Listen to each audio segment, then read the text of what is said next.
Welcome back to Will at Work. I'm Kevin. Today we're looking at the Amstrad GX4000.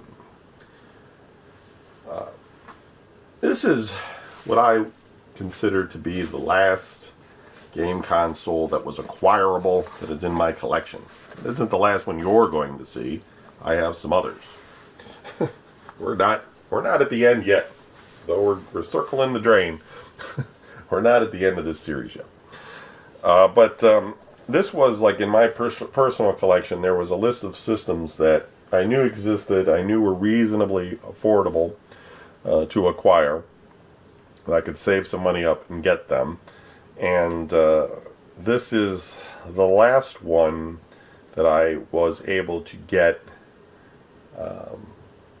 easily. Now, that's not to say I could go on eBay or various foreign auction sites and find something that is on my list of things that I want to collect, and it could be at a good price, and I happen to get it, and then I could come back on here and be like, well, this one was acquirable. I don't know why it was selling for so cheap, but I bought it, because that does happen. People find things at thrift stores, etc.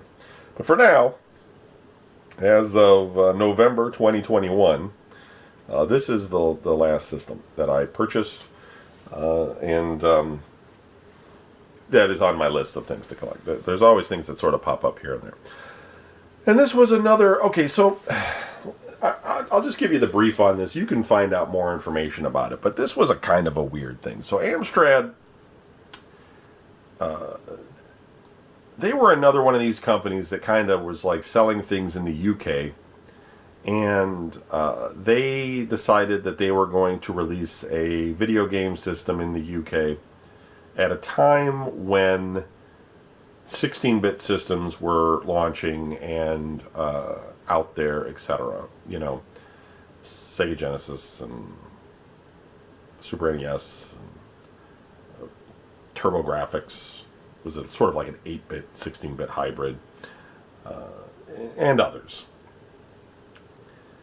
But what these guys did, and it's the same thing when we looked at with Commodore, when they came out with their Commodore game system, is that these guys decided we're going to take an 8-bit game system, package it up in a fancy new case, sell it at a cheaper price. And this was it's so interesting. It's so interesting as I can make fun of that and be like, that didn't work, because it didn't. This was not a success.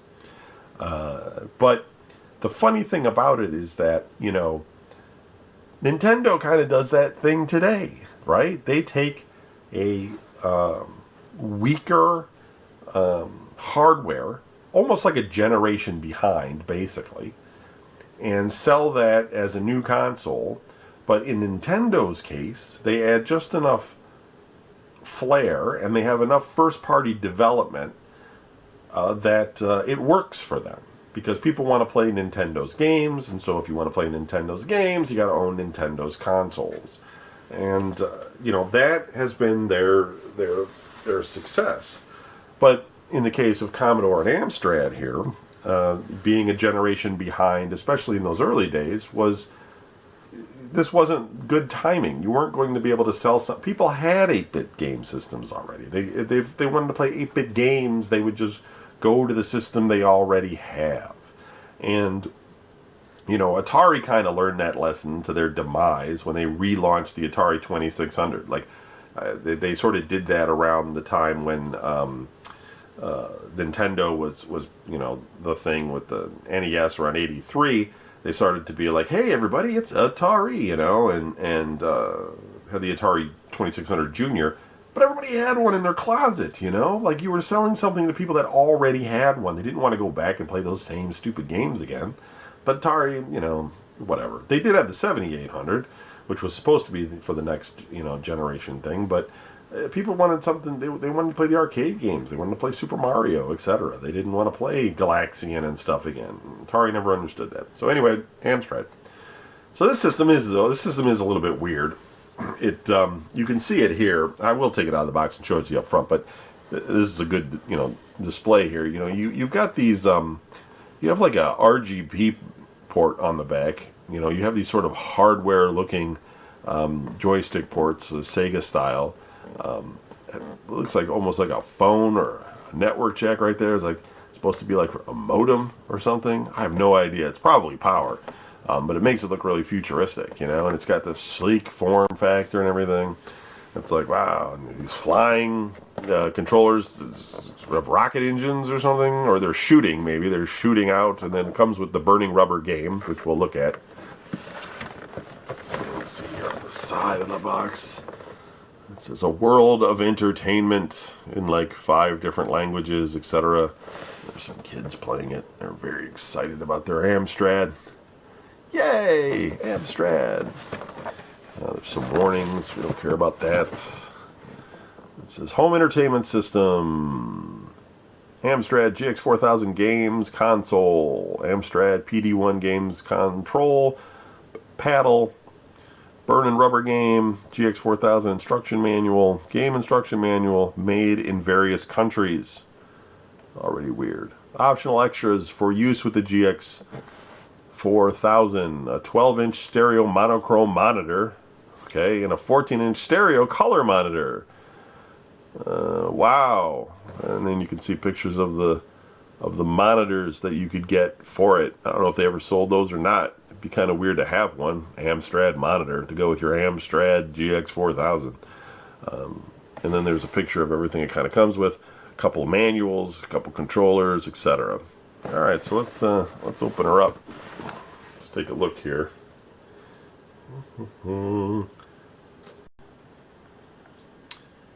Okay, here's the Amstrad GX4000 outside of the box. Figured it was better that way than undoing it all while you were watching. Speed things along, so to speak. So, controllers, I have the 2. It still has the plastic protective stuff on there. But it's your standard Nintendo style, let's say, with the D-pad over here on the left. And 2 buttons, no bumpers or anything. Pretty straightforward, but feels alright. Doesn't feel generic or anything. I mean, it feels like it's a good quality plastic and everything that they used on this. Standard 9-pin jack. And we have, you know, an audio headphone type of deal. This is actually for an analog controller, like a flight stick, like a PC flight stick kind of thing. I don't know if there was ever any games that used it, but, you know, it was there. We have player 2. This looks like a modem connector, but it looks like, based on the manual, it says auxiliary, but I think one of the descriptions, you know, it says of the pin layout, it says, you know, Fire 1, Fire 2, and then one's called L pen. So my guess is like a light pen of some sort was probably the thinking, or, you know, at least that's kind of where it was. It's probably some sort of analog control. Around the back, we've got our standard RF out. I guess this is probably a channel select, or I think it said maybe this is turning the sound on and off. I don't know. We'll find that out. This is a SCART cable, Paratel in France. This is the monitor cable, so you can go into like a special monitor, use that, and then we have power, and I'm not sure what, I guess that's the on-off button or something. I have no idea what that is. Anyway, it's covered up. It may be like a different input depending on where you're from or something, etc. So we have on the back here, model GX4000,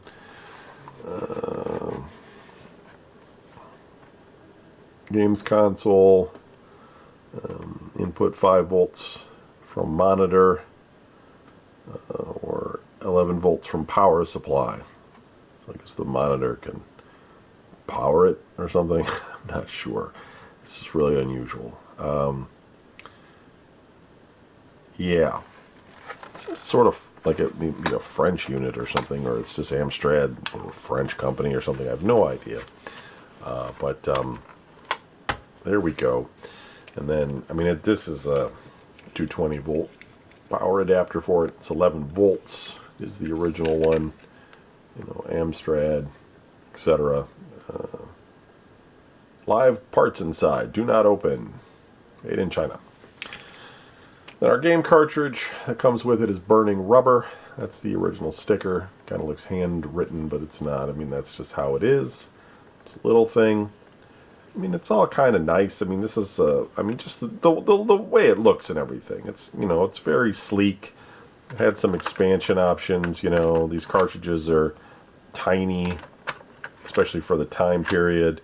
I mean, compare that to an NES cartridge, right? You know what I mean? So it was kind of nice. And then let's see if we can get this to go in here.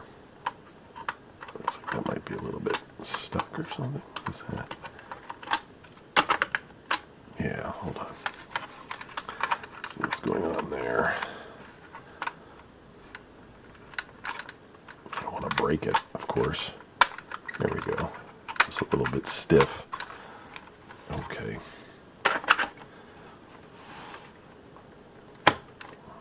The game is in. Alright, so I'll set up the step-up transformer, plug this buddy in here, and I'll use my PAL-M converter, or PAL-I, whichever one it is. I think it's PAL-I. And we'll bring it into the encoder and we'll see what we got. Here we go.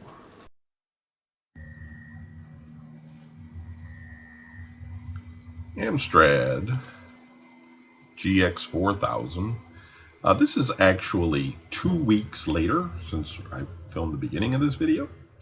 As you can see, the screen is very crisp and clear. And the reason for that is that I bought that weird video out port SCART, but it's not like a normal SCART plug. It had like a French name. Found one, ordered it.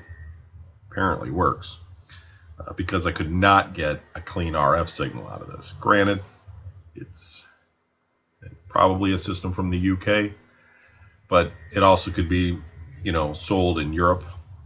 I've seen these things in Italy, France, probably other parts of the EU, and a lot of those countries don't all share the same PAL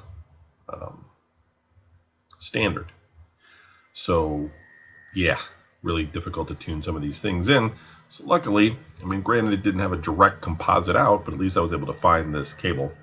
And now we can look at it how it was with Burning Rubber. So let's give this a whirl.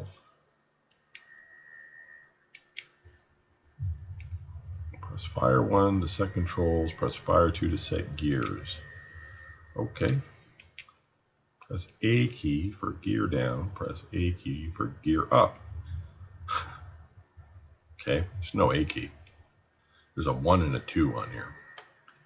So that's already weird. Oh, it's saying press a key for brake. Press a key for gear up. Okay, hold on. This is all fucked up. Let me, part of the problem, folks. Sorry, kind of out of it. But also, I need to turn on the other monitor because I'm not playing it in real time and it's really difficult to see what the heck I'm doing. Let me turn that on. Then we get this straight here. Okay, press fire 1 to start. Let's just do that. Here we go. Prepare to qualify. It's kind of like a letterbox kind of thing. Now there doesn't appear to be sound, and that may be just because of the way this SCART cable thing I have, it didn't quite plug in all the way. You know, looking at this, it's 8-bit, right? But it's not too bad. I mean, this anyway. Graphically, looks like it's got some large sprites with sprite scaling. It's a pretty good, you know, perspective draw. It's not bad. Of course, it's, you know, one of probably like, what, 6 games that they probably made for this thing. I honestly don't know how many they made for it. I mean, it's the pack-in title, so I don't know how many people really wanted to play a racing game as their pack-in game. You know, RPGs are always like really popular. And I always wondered, like, you know, why they didn't just make like an RPG as a pack-in title sometimes. It's really strange. Okay, well, I've got a pole position. Let me see if I can push this thing in and get some sound out of it. Yeah, there we go. I heard something for a second. Yeah.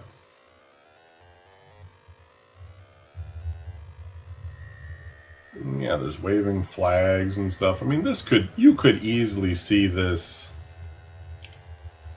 on the Sega Genesis, especially in the early days.